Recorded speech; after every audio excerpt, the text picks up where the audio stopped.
home for almost 2 years now, and so my transactions are mostly electronic. So I do go out twice a week to, to do my work and see my friends. And today my Rotary was canceled, so I thought I will request my friends from around the world to have a conversation, and I thought that was pretty neat to be able to do that. So let's start quickly by introducing ourselves, who are in the meeting room right now, and say your name and your country. So I have us on alphabetical order by country. So I had, there were more people who said they will come on, but because of the, because of the time difference, not all of them are here.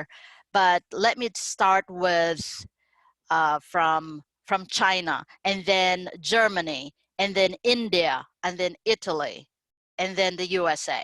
So let's start with Gwen. Hi, thank you, Yoli, for organizing this. I'm Gwen Pang from China, and so we're introducing, no?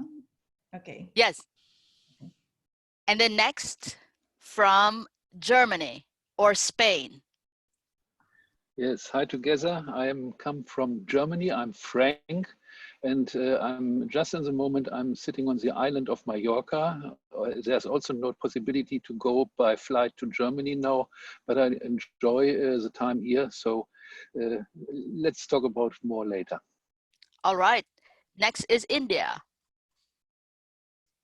I'm Bharat Reddy. You can just call me Bharat. I'm a past Rotary District Governor. I live in southern part of India, a place called Nellore. That's it. Nothing All more right. than that. We'll hear from Italy.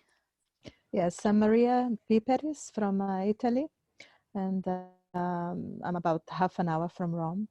And yeah, we can talk more later. Yeah. United States.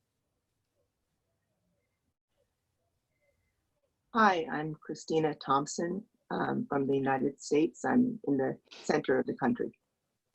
Perfect. And I'm Yolanda Hoffman. As I stated, I'm also in the United States. So this is an awesome thing that we are able to talk to friends around the world.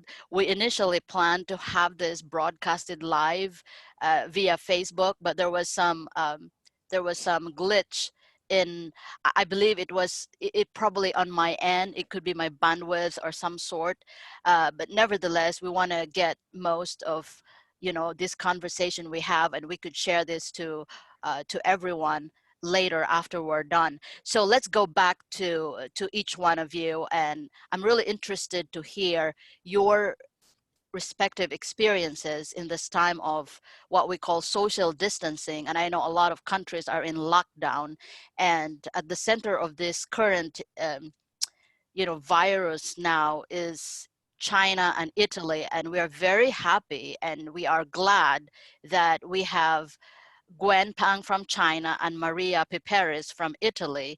And but in a way, each of us are affected because everybody are staying at home, everybody has to have social distancing. So let's start together, and I would like to make this as a freewheeling discussion. If you want to talk, just unmute your phone after you feel like someone is already done talking. Let's start with Gwen from China, and share as Gwen where you're located. I know the virus started in Wuhan province, but tell us first what's your personal experience and how this affected you.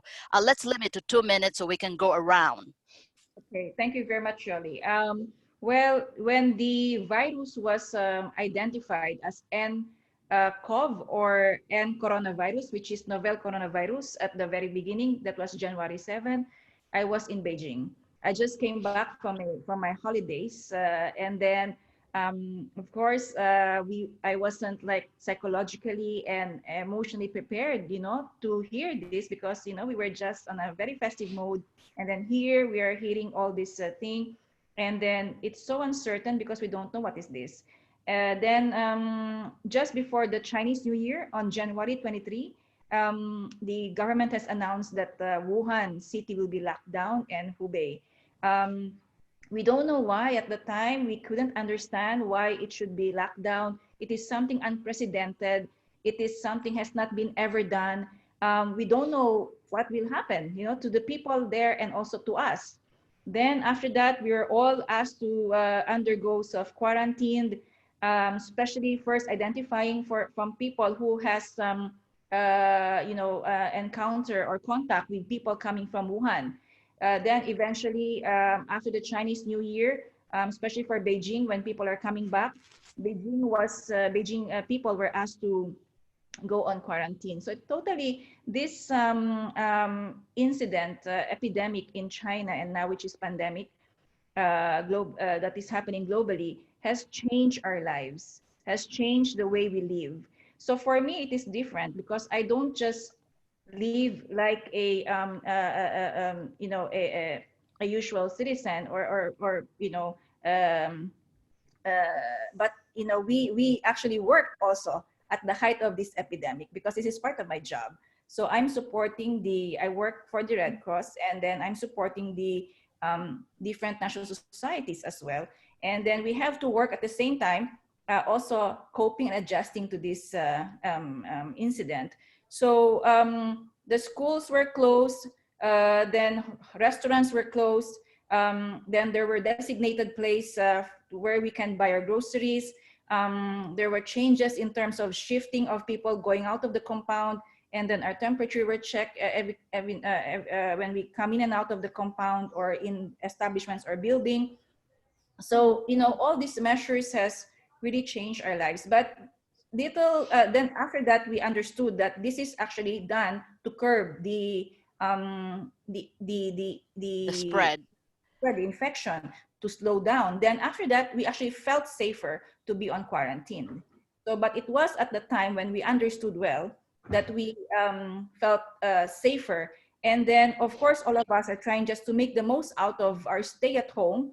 So for us, we call it telework from home. It means that we're using phones, internet, computer to work from home.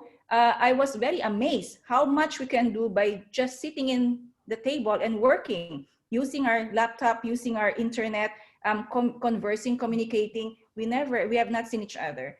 And then there was a time that the case was slowing down. I was asked to come to a meeting, physical meeting. Everyone in the room must wear masks. It really has changed the way we live. It was, but for us, it's a different experience. So we're thinking about ourselves, but also thinking about the people in Wuhan and Hubei. So, but I want to touch a bit about the social distancing. So Okay, Gwen.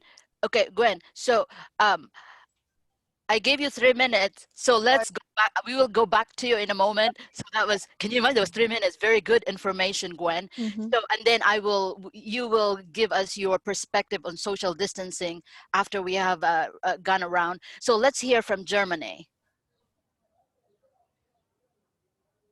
So here from Germany and Spain. Let me first talk about the meaning of social distance. I don't like this matter because what we are doing, we have not a social distance. We come together more and more social as we do now. So let's talk about physical distance. I think we must have a new idiom for it. Physical distance describes better what we have to do, because social, I never had so many social contacts than in the last 6 days when I was in this shutdown here in Spain.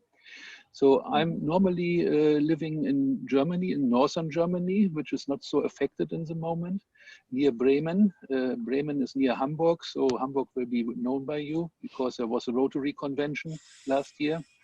And some of you are Rotarians, I learned.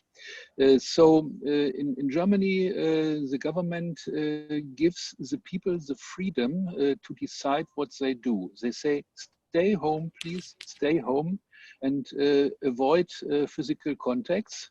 But I think most people in Germany do it, but there are a lot of mostly younger people or not so well-educated people who do not really know what they have really to do. That is not for their own health, that is for the health of the community. And it's not only for the elder people, for the people who have more problems maybe with the disease. It's to slow down this virus, and they didn't realize it. They still are going to children places with their children. They are going to parks, playing, making sports, and so on. So I think the decision in Spain was that on Sunday, the Prime Minister of Spain, because Madrid is still very dangerous with Corona. He said, okay, the whole country has a shutdown and nobody is allowed to go out. It is only allowed here to go out for shopping in discounts in supermarkets to get your belongings, what you need, and to go to the pharmacy, to the bank, or to go out with your dog. And Okay. fortunately, I have a big dog with me. So for me, it didn't change a lot. What I said before when we were not online, I would like to repeat it because it is really what I think. My life is, as Yolanda said, still the same because I do a lot of work online and I'm sitting on my computer the whole time. I have a better place here to sit. That's my normal working place here in the moment. And then when I go with my dog, I have my walk, and that is very good for the physics. So You are very it lucky, didn't Frank. change. Yeah, it Yes. didn't change for you. That's really good, and we are kind of in the same boat, right? So Yeah. let's hear from Maria Piperes from Italy. Yeah, here And in Maria, Italy, yeah, I'll give you 3 minutes like Gwen, because you know okay, you are in the center of, you know, Italy is in the center of this, just like China. okay. In any case, here everything seems to have started very quickly with a couple of elderly people from China who were tourists here. And it's good to say that also they are well now, that they healed and they left the hospital.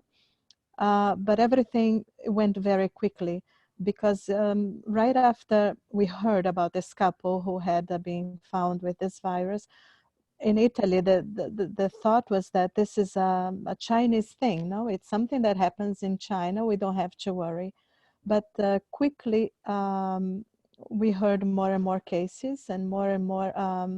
The government tried to contain. No, right now we are in more and more severe quarantine, meaning I heard even just now today that the prime minister will close also all the supermarkets, and maybe only pharmacy will be open on Sundays, and probably the supermarkets that will be open during the week only for 7 hours.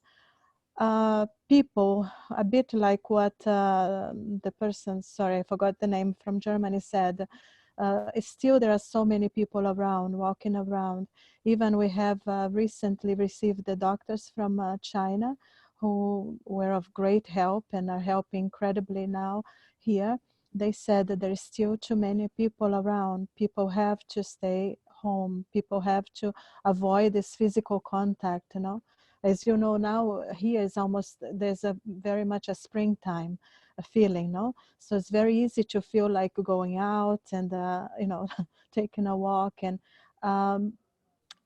it, honestly, for me, it's a bit unreal because you don't feel like there is this enemy, you know, like this invisible enemy around.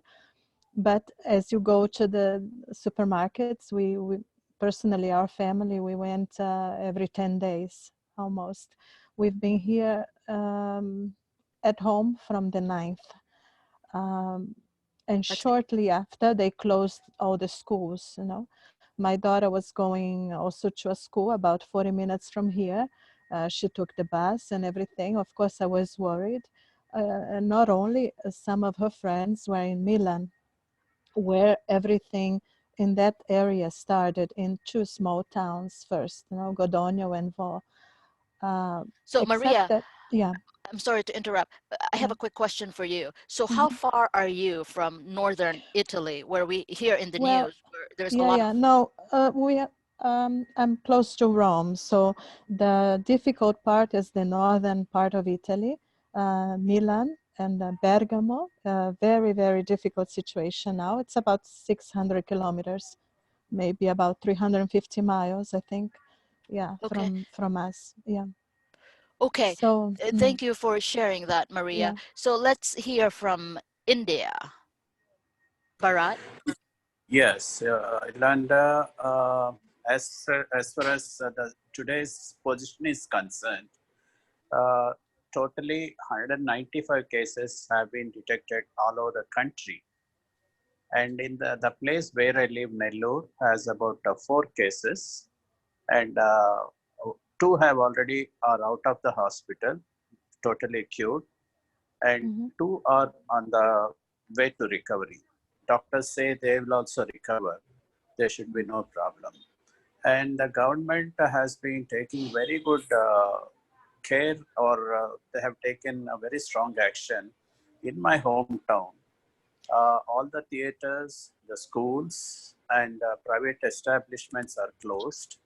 And we have been asked not to move out of the house unless it is necessary. And things are very much under control. But the worry is India being such a populated country, we don't know what's going to happen. All the flights, all the airlines have cancelled their flights. Most of the trains have been cancelled. A lot of movement, restrictions have been placed on large gatherings. Even the marriages are being asked to, and they're asking them to postpone. And as of now, things are under control. We don't foresee any problem, but anything can happen in future. So just like all the other countries, India is also having this you stay at your home recommendation. Right. Right. I have an, if there is a time, I would like to mention an incident. I was in United States from 23rd February to March 3rd. Yeah, I saw your picture I on the beach. Yes. I was in Florida to meet my Rotary friends in Pensacola, and then flew down to Chicago for a probable training on end polio now program, but that was cancelled because of this coronavirus scare. And on coming back, the health officials came and said, "Sir, you have just returned back from the United States via Frankfurt, Germany. So please quarantine yourself in home for 14 days." 40 So days. I'm Did you say 14, 1/4, okay, 1/4, 2 1/4, weeks. 2 weeks. And Mm. yesterday was the last day for that 2 week period. And today I started moving out in case of any work. I was So quite comfortable. okay, so how about the schools in India? Are they closed too? Yes, all the private and public schools, colleges, all education institutions are closed. Okay, And thank you. yes, Thank you, Bharat. So let's go to the United States. Um, Kristina, tell us your experience with all this, lockdown, or we are not on lockdown. Share us your experience. Well, essentially, up until about 2 weeks ago, the United States seemed to feel that we could continue business as usual, that it's affecting the rest of the world, but we're pretty isolated, and this is the United States. This doesn't happen here. And so it wasn't until the report out of out of the Imperial College in London that our leadership started to take it, like the outbreak, seriously. And so at that point, stronger warnings came out and recommendations for social distancing. And so schools, like, very rapidly, in the course of last week, schools started closing, events were canceled, sports were shut down. And America is very divided politically. So there's still very many people who think that all of this is an immense overreaction. And so there's a lot of division and argument. A lot of people seem more upset about the economic impact and the downturns on the stock market than they are taking seriously that it's a real disease that can sicken and kill a lot of people. And so at this point, like my area in the United States is like 2 or 3 days into a legally enforceable 10-person limit in public places. And we are being like strongly recommended to like, stay at the home unless you have to go out for something. And people can still work and everything and go to the store. But some people are taking it seriously and some people are continuing to go out and shop. Right, because in the United States there is not a there is not a government mandated lockdown. Like it is a recommendation that you stay home to do self quarantine, so that the idea is to slow down the spread so that we do not overwhelm our healthcare system.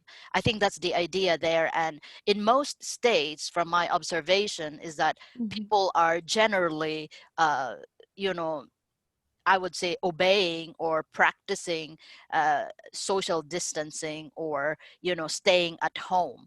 There is not. I haven't heard of any state like it is mandated by law that you have to stay in your home, because I think pretty much people are realizing that it is to their benefit that you stay at home so that you don't get the virus, and if you have it you don't spread it. And the idea is that we do not overwhelm the healthcare system, because if everybody will get sick, majority, then the possibility of people dying is high, because not much health, the health care, the care will not be available for so many people at any given time. So let's hear from Gwen from China again. If you all agree, maybe we can extend for 10 minutes, let's say, if that is okay with you. Say we can hear more about, you can say about what this affects you personally, and say, I know Gwen works for the International Red Cross, and they are very active in supporting, and the fact that this happens in China, or this started in China, I think you can share more your perspective. And I know when I stopped you from our first round, you were about to say about social distancing. If you could continue with that thought, if possible, that would be great. Yeah, thank you, Yoli. Well, I was about to say that in the very beginning, we were asked to do the social distancing. So then, as you know, we take it sometimes literally, like social distancing, okay? Like we don't greet, we don't talk, we don't, like my staff don't really want to eat together with me. So then when they face me, it's really with the mask and everything. So it's like taken negatively, it's something, sometimes it's so hurtful, like, and when people are sneezing, there's a lot of jokes about that, like in the plane, you hear someone sneezing and then the rest are out of the plane, there's a caricature on that. Or the pilot would say, hi, I was your pilot, but someone sneezed, I'm outside the plane now, bye-bye, good luck. So something like that. So it's like, it's becoming a stigma. So then, but I think like what Frank said, I was about to say that what is being promoted now, which is something very positive, is that all of us should take our responsibility. And that is physical distancing, but social solidarity. We have to be one. We should not leave anyone behind. We are all together in this one. So, if you don't take care of yourself, you'll affect another person.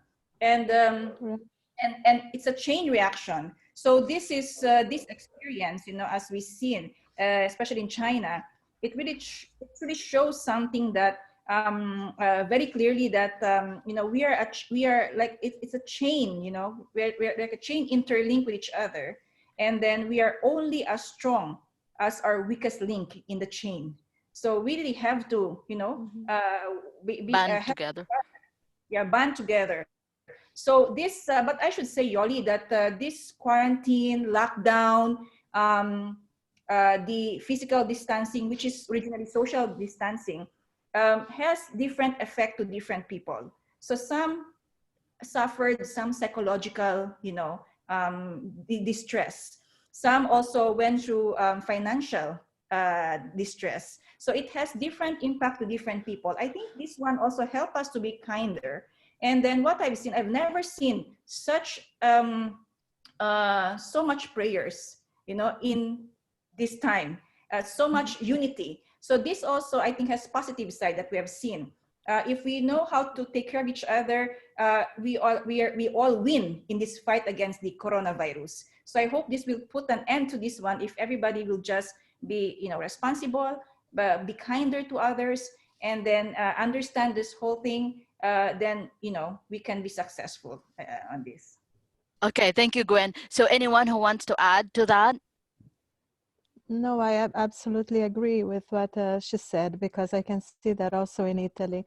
For instance, now if you go out, even for a walk, walking or in the car, you have to take a certificate explaining why you're out, where you come from. If you do the shopping, you have to do it close to your home. And there is a fine that is to be paid if you don't carry that with you.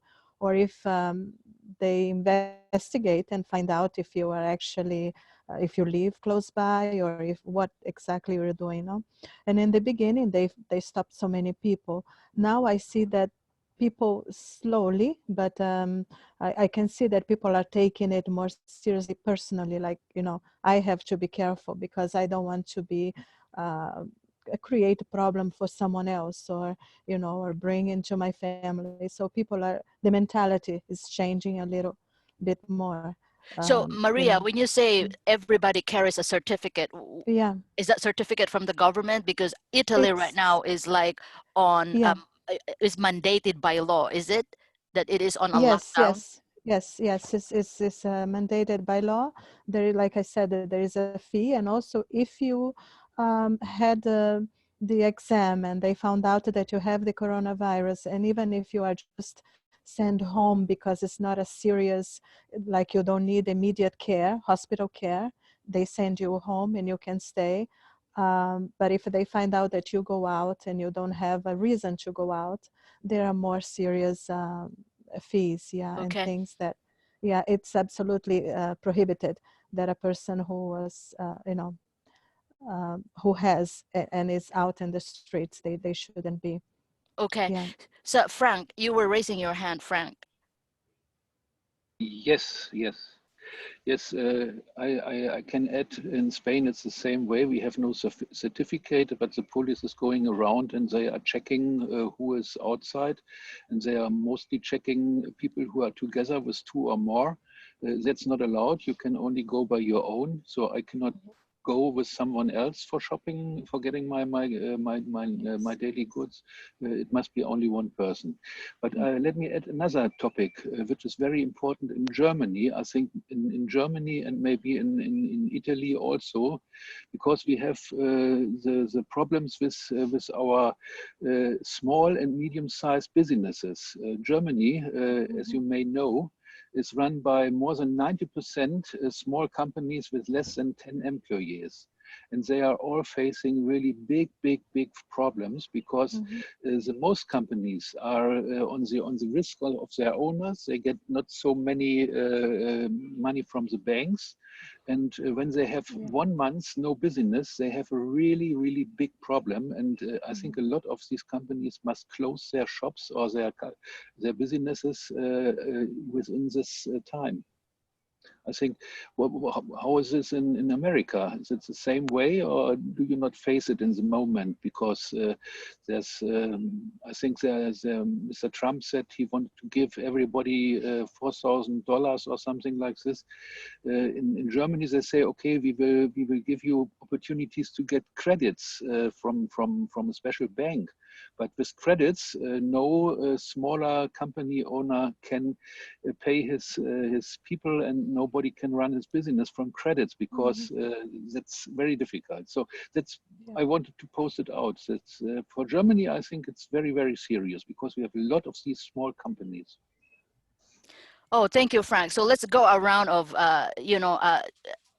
like say our closing thoughts, like our say goodbye. But like I said, before we do that, like I said, I wish and I hope that you will respond positively to my next invite, I would like to do this again, and I will fix my technical difficulties why I was not able to broadcast this live. But I would like to invite you again, and watch out for your, inbox on that.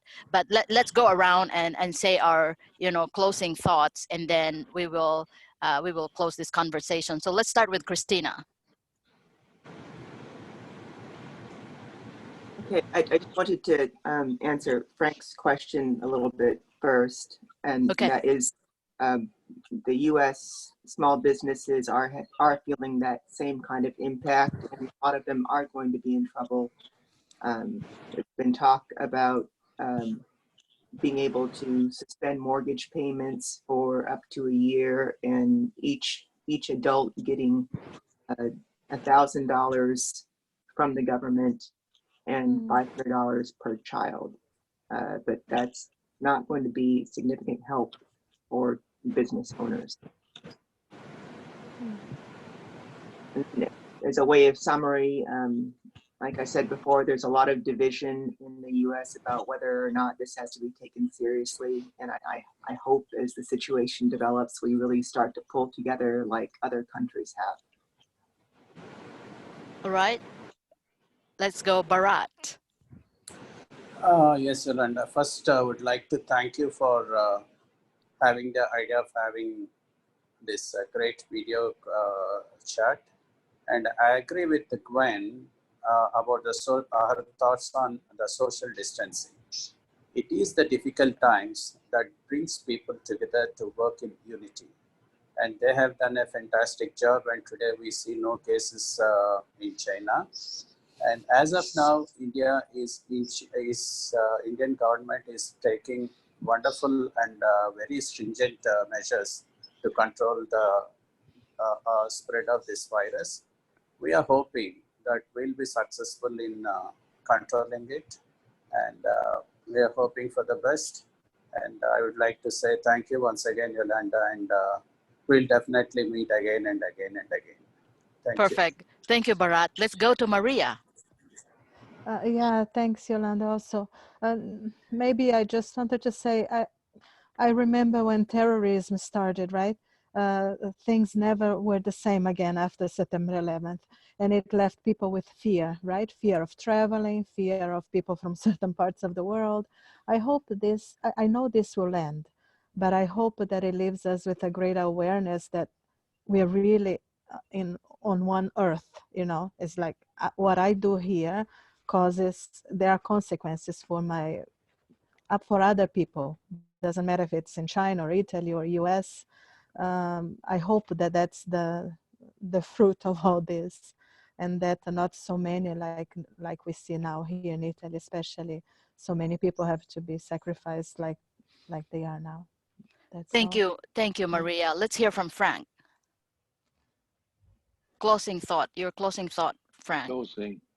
Yes, I hope that the figures we get from China now are real, that the corona is stopped for a moment. And I hope that will come over to Europe and to other countries again. And my big fear is I have a map where I can have a look. I look in Africa. In Africa, we have in every part of Africa, we have little dots of coronavirus. And I think that's very, very dangerous when Africa goes with corona. It is terrible. And even India, in India, we have only, in my map, we have only around about 300 cases. And I think there's also, that's really, we are still at the beginning, I think, and not seeing how long it is to the end. So let's stay healthy. Thank you, Yolanda, for inviting us. Thank you, Frank. Let's hear from China, Gwen Pang. Thank you, Yoli, and thank you, everybody. For me, I think the experience from China can actually help many countries. We can consider some of the practices here. And then also, as said, we're very happy that at least in the past 2 days, we don't have new local cases. But what is escalating the fear here is actually the imported cases, the cases that we get from outside the country. So that's why we are not yet over. So we also continue to learn. We also continue to be vigilant and also continue to do, what we can do to help to help each other here to make sure that we do not spread the virus also again, in the country. But I think what is something that I want to share here is that China, even they are not 100%, done with addressing their own domestic affairs in terms of this pandemic, they have now been supporting many countries. So they started supporting Iraq, Iran, Italy, Japan, Korea. So I think this solidarity, this is perfect demonstration of solidarity, and I hope this can be done not just country to country, but also individual, like what you're doing now, Yoli, is very good. And maybe Rotary to Rotary. So let's see how it will work. So let's see how we can all come together and protect each other. But I think in this one, it is really the lesson is prevention, preparedness and prevention. So this warning has been given long time ago. We've been talking about pandemic. We've been talking about the big one. So, but still, we're not prepared, I think. So, but for other countries, they still have a lot of time to prepare, especially if the case is still low or there's still no reported case. We have time to prepare. Let's prepare. Let's not take this for granted. Thank you. Thank you very much. I so appreciate. It's really nice to be able to hear people speak from their respective experiences, their personal experience, and their knowledge of what is going on. I really appreciate it.